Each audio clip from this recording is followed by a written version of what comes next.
444 के शादी हो दहिया हो गईले भारी।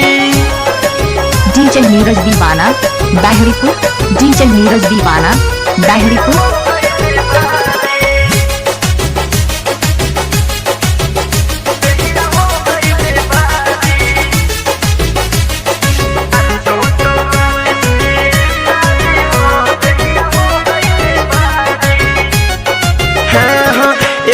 में हमारे भारी जो बनावा ऊपर से 10 थान बरुए गहनावा।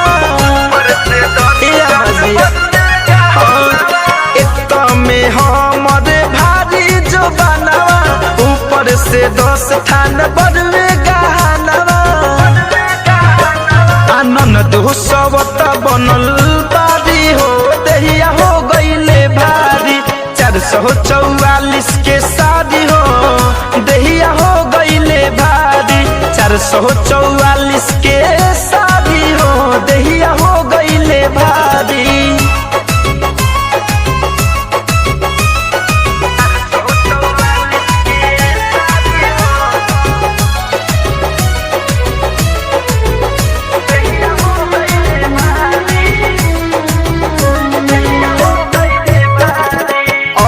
धनंजय से कैसे बताई खाए के मन करे हमारा खटाई। ए अम्माजी सुनतनी अजय धनंजय से कैसे बताई खाए के मन करे हमारा खटाई। मन मोही धरसया काबारी हो दहिया हो गईले भारी। 444 के शादी हो दहिया हो गईले भारी।